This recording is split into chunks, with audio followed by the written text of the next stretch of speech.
పూరా లోకల్. నమస్తే, welcome to పూరా లోకల్. జమ్మూ కాశ్మీర్లోని పహల్గామ్లో జరిగిన ఉగ్రదాడితో ప్రతి భారతీయుడి రక్తం మరిగిపోతుందని ప్రధాని మోడీ మరోసారి హాట్ కామెంట్స్ చేశారు. ఆదివారం మన్ కీ బాత్ 121వ ఎపిసోడ్లో భాగంగా ప్రధాని మోడీ మాట్లాడుతూ పహల్గామ్ ఉగ్రదాడిని తీవ్రంగా ఖండించారు. పహల్గామ్ ఉగ్రదాడి ప్రతి భారతీయ పౌరుడిని తీవ్రంగా బాధించిందని, దాడి ఘటనను దేశమంతా ఖండించిందన్నారు. పలు దేశాధినేతలు సైతం పహల్గామ్ ఉగ్రదాడిని ఖండించారని అన్నారు. ఈ సంక్షోభ సమయంలో దేశం ఐక్యంగా ఉండాలని విజ్ఞప్తి చేసిన మోడీ ఉగ్రవాదులు మూల్యం చెల్లించుకోక తప్పదని హెచ్చరించారు. ఈ దాడి కాశ్మీర్ సాధిస్తున్న అద్భుతమైన పురోగతిని దెబ్బతీసేందుకు చేసిన తీవ్ర ప్రయత్నమని పేర్కొన్నారు. ఇటీవలి సంవత్సరాలలో కాశ్మీర్ అపూర్వమైన వృద్ధిని సాధించింది. ప్రజాస్వామ్యం బలపడుతోంది. పర్యాటకం వేగంగా అభివృద్ధి చెందుతోంది.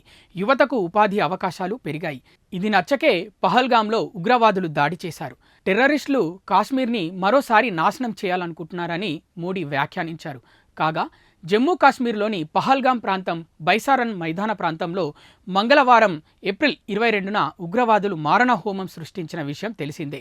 కుటుంబంతో కలిసి సరదాగా టైం స్పెండ్ చేసేందుకు వచ్చిన పర్యాటకులపై ఉగ్రవాదులు విచక్షణారహితంగా కాల్పులు జరిపారు. దీంతో 26 మంది అమాయక ప్రజలు మృతి చెందగా మరికొందరు బుల్లెట్ గాయాలకు తీవ్రంగా గాయపడ్డారు. ఇవి ఇప్పటి వరకున్న అప్డేట్స్. మరిన్ని అప్డేట్స్ కోసం చూస్తూనే ఉండండి పూరా local, your choice for local voice.